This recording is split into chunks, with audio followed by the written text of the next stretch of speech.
What's going on, everybody? Welcome to the channel. This is MSG Reviews, and today we're talking about Helldivers 2. Super Earth is being invaded by aliens. It's your civic duty to defend your home against all foreign adversaries. In this game, you can fight against the evil bug aliens, the Termines, try your hand against the automatons, which kind of look like something out of the Terminator, or test your mettle against the Illuminate. If you're new to the game, I wouldn't recommend trying the Illuminate first unless they have, since I've posted this video, nerfed them, because I was informed when I first started playing the game by a very high level player that the Illuminate are extremely unbalanced and very hard, way harder than they're supposed to be. But yes, Helldivers 2, a game about guts and glory and guts. There's a lot of guts. I mean, it's just splashing all over the place. Embark on missions across the galaxy and take down the alien scum that invaded your home.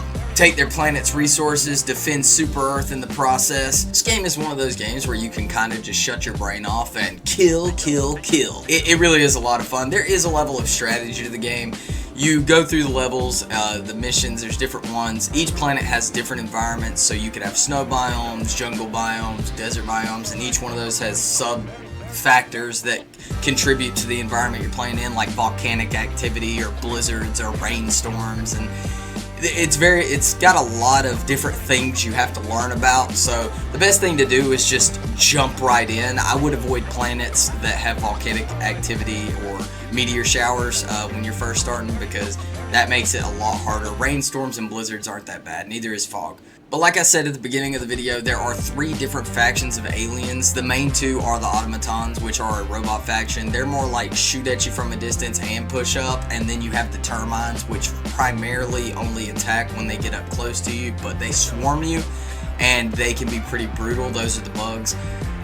The entire purpose of the game is just to clear out these planets, farm their planets for resources, and defend Super Earth. You're gonna unlock new weapons, new stratagems. Stratagems are anything from these auto turrets that you can get and call down to help you on the mission, all the way up to like napalm strikes, and there are tons of other ones, but we're not gonna go over everything because the video would be too long.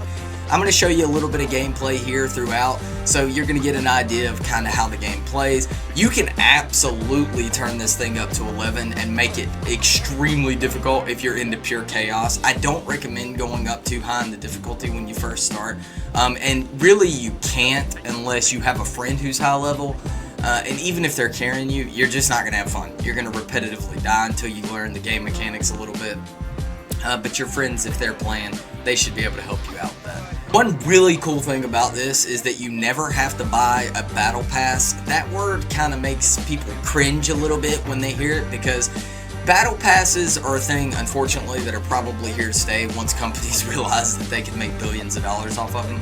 But you don't actually ever have to buy one in this game. You can actually earn the super credits, which is the in-game currency for these passes, just by farming the planets. Like, you go in, you can do the objectives. In between doing the objectives, if you have enough time, once you get better at the game, you can go around and find bunkers hidden around the map that are usually have some super credits in them and things like that. There's usually 3 or 4 of them on each map, so then you can go back to your ship once you've earned enough, use the super credits to unlock each battle passes. The other cool thing about the battle passes in this game is that I know for a fact the main pass, the very first one that you'll see when you open the game, it looks like this. That pass never goes away. So you could start playing the game today, put the game down for 6 months because your PC blows up or something. Hopefully that doesn't happen. And then you can come back and pick up exactly where you left off in that pass. So there's not really any like FOMO, like you don't have to worry about missing out like you do on like a monthly or seasonal pass that other games like Fortnite or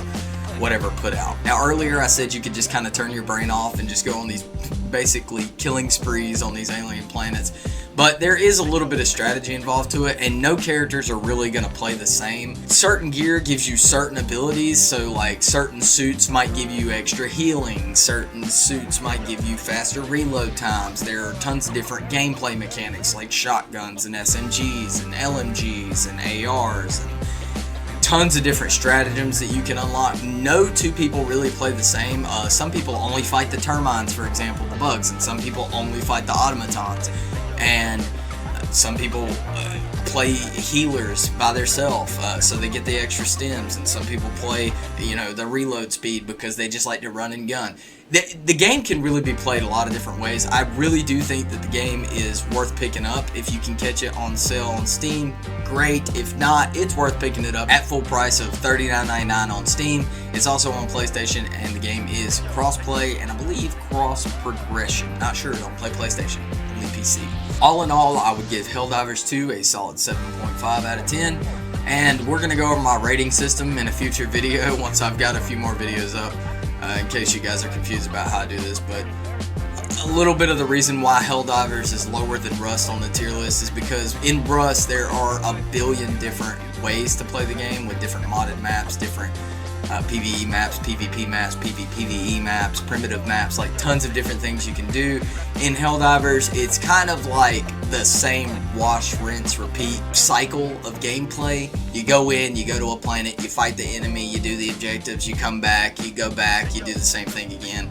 There are a lot of different ways that you can play the game, and if run and gun games are your kind of game, you would probably rank it higher on the list. But anyway, thanks for stopping by. Make sure you hit like and subscribe. I appreciate all the support that I've gotten on this channel so far, and I hope to keep growing. Anyway, I'll see you all later.